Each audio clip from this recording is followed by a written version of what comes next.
नमस्कार सर। नमस्कार जी। सर क्या नाम है आपका? मेरा नाम नौजाराम सर आप कहाँ के रहने वाले हैं? पीपला, तहसील कुंभलगढ़, जिला राजसमंद, राजस्थान से जी। सर संत रामपाल जी महाराज से नाम दीक्षा आपने कब ली?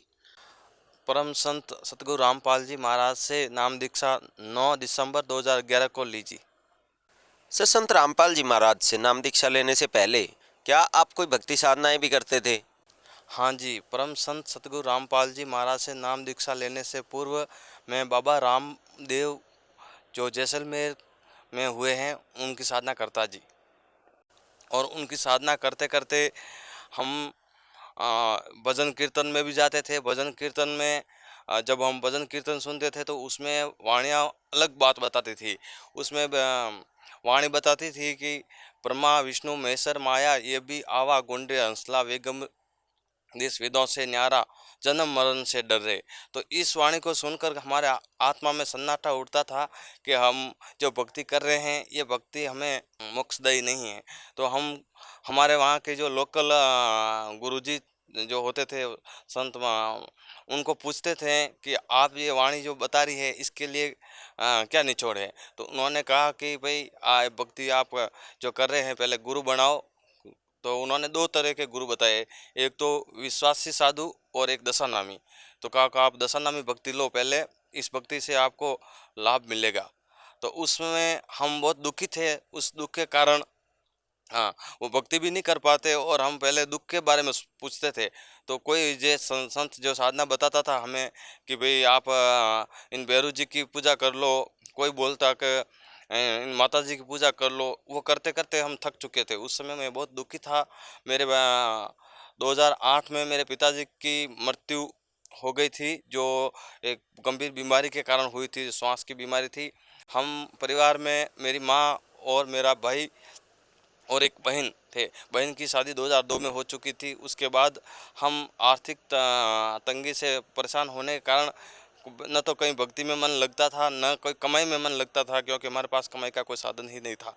ऐसी साधना करते-करते हमारी साधना का कोई सिर-पैर ही नहीं था।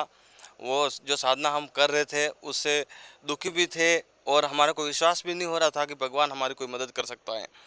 तो ऐसा करते-करते जब हम मेरे पिताजी ऑफ हुए उसके बाद में हमारे उधर एक रीति रिवाज चला हुआ है कि उजली जोत करवाना। तो उस समय साधु संतों से वो भजन कीर्तन करवाते हैं। तो उस उजली जोत में उन्होंने मुझे बताया कि भाई आपको अब दीक्षा लेनी पड़ेगी, क्योंकि ये जोत बंद नहीं होती है। तो मैंने कहा भाई मैंने तो आपसे कुछ पूछा ही नहीं है और मैं मेरी कोई शंका है तो वो कैसे दूर होगी। तो उन्होंने बताया मुझे कि आप ऐसा करें, सुबह सारी हम गुरुजी जिससे आप दीक्षा ले रहे हो उनसे बात कर लेना, वो आपको सारी बात समझा देंगे। अभी आप दीक्षा ले लो। उन्होंने उस समय मुझे और मेरी पत्नी को नाम दीक्षा देने के लिए वहाँ बिठाए। नाम दीक्षा तो क्या होती है, वो ऐसे बिठाए और उन्होंने सिर पे चाकू रखा और कान में फूंक लगा करके बोला भाई आपकी गुरु दीक्षा हो गई। फिर बोला भाई सुबह बात करेंगे। जब सुबह गुरुजी फ्रेश होकर हाथ मुंह धो करके जब ये चाय पे ले रहे थे, उस समय हम गुरुजी से डिस्कस के लिए पूछा तो बोला भाई थोड़ी देर बाद रुको। वो उन गुरुजी का नाम था वरदा राम जी, जो हमारे आसपास के गांव के आत्मा गांव के निवासी थे। वो उनका उनसे हमने गुरु दीक्षा ले रखी थी। तो उन्होंने हमें बताया कि भाई तुम भक्ति करने के लिए एक फल छोड़ना पड़ेगा गुरु दीक्षा लेने से पहले। तो मैंने वो कौन सा फल छोड़ना है, तो उन्होंने कहा भाई कोई भी तुम फल सेलेक्ट कर लो। तो मैंने अमरूद सेलेक्ट किया, मैं अमरूद नहीं खाऊंगा जी। ठीक है।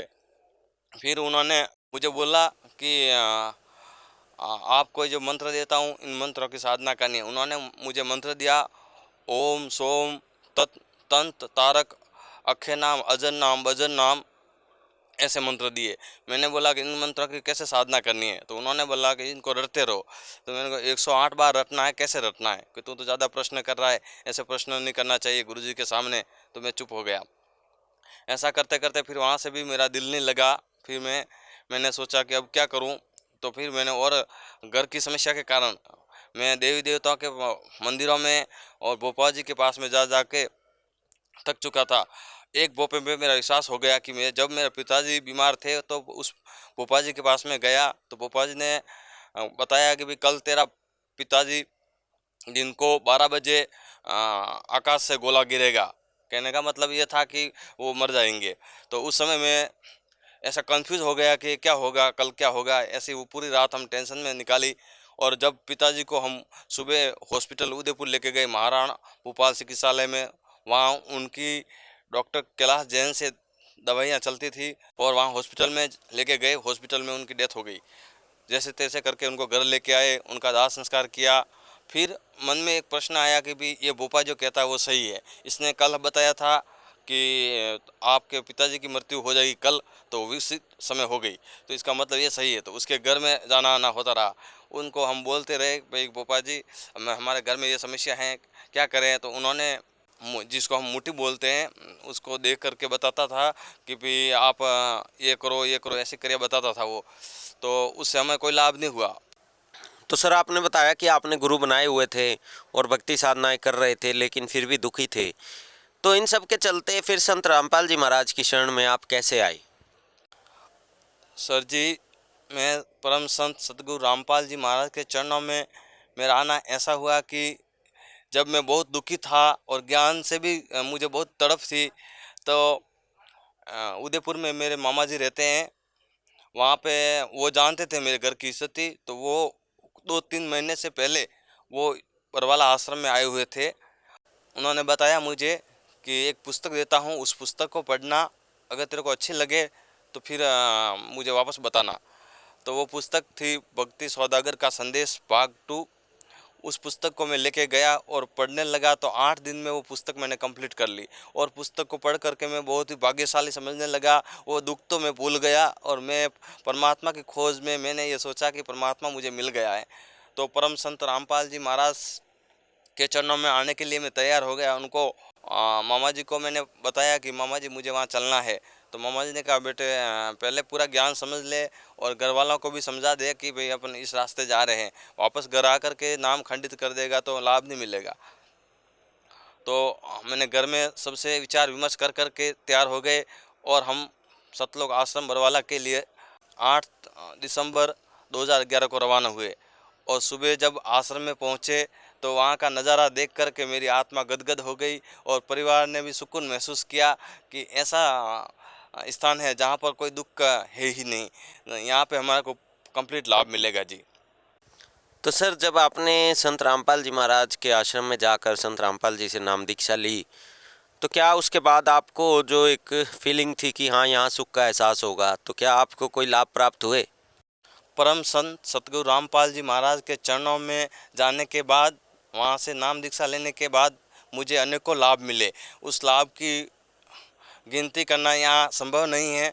फिर भी आपको कुछ मोटे मोटे लाभ परमात्मा की दया से मैं बताता हूँ जी। परम संत रामपाल जी महाराज से जुड़ने के बाद मेरी मम्मी के श्वास की जो तकलीफ़ थी वो बीमारी बिल्कुल ख़त्म हो गई थी। वो पहले मम्मी जी को डेली दवाइयाँ लेनी पड़ती थी। डॉक्टर ओपी मीणा जो एमएलएसयू हॉस्पिटल में, जो एमबीबीएस हॉस्पिटल है उदयपुर, वहाँ से दवाई चलती थी। उन्होंने बताया कि भाई ज़िंदगी भर दवाई लेते रहना है, धुएं में नहीं रहना है। और मिट्टी का जहाँ धूल उड़ती हो वहाँ पे इनको नहीं रखना है। तो मैंने बोला ये तो हमारे लिए संभव नहीं है। फिर भी कहा भाई अगर इनको रखना है स्वस्थ तो ऐसा करना पड़ेगा, नहीं तो इनकी बीमारी कटने वाली नहीं है। लेकिन परम संत सतगुरु रामपाल जी महाराज के चरणों में आने के बाद वो 1 साल तक भक्ति करते करते उनकी बीमारी जड़ से ख़त्म हो गई। वापस हमने उन्हीं डॉक्टर को दिखाया। वो जो हमारे पास रिपोर्ट थी उनको दिखाई। उन्होंने पूरी रिपोर्ट देखी और वापस एक्सरा निकलवाया और कहा भाई आज के बाद आपको दवाई भी नहीं लेनी है जी। तो परम संत सतगुरु रामपाल जी महाराज की कृपा से ये हमारे को विशेष लाभ मिला। और मेरी पत्नी को मिर्गी के दौरे पड़ते थे, जो डॉक्टर उनसे दवाइयाँ चलती थी 2007 से। तो वो दवाई चलते चलते भी मिर्गी के दौरे पड़ते थे। डॉक्टर साहब को हम बोलते थे कि सर हमारे इसको दवाई लेते लेते भी दौरे पड़ते हैं, कभी समय अनुसार दवाई लिया करो। फिर हम किसी और दूसरे डॉक्टर को दिखाते थे तो वो बताते थे कि इनको दवाई लेते लेते भी आराम होना संभव नहीं है, ये दवा बीमारी ख़त्म नहीं होती है। लेकिन परम संत सतगुरु रामपाल जी महाराज के चरणों में आने के बाद वो मिर्गी के दौरे ख़त्म हो गए। लेकिन भगतमती तंबाकू का सेवन करती थी तो वो मेरे जानकारी में न होने के कारण भी वो तंबाकू खाती थी। तो हमने बताया कि आपने दौरे वापस पढ़ने लग गए तो आपने कोई नाम खंड किया है, तो मुझे नहीं बताया कि उन्होंने नाम खंड किया है। उन्होंने फिर जैसे हम आश्रम आए थे तो उस समय वहाँ पे संघ का समाधान है, वहाँ पे जा कर के उन्होंने अपनी गलती बताई, वापस नाम शुद्धिकरण करवाया। तो 4-5 साल तक उनको दौरे नहीं पड़े। वापस उन्होंने नाम खंड कर दिया। फिर वापस गुरुजी से माफ़ी मांगी। अब वो परमात्मा की दया से आराम से भक्ति कर रही है और परमात्मा ने उन पे दया की और वो मृगी के द्वारा पूरे कंप्लीट खत्म हो गए।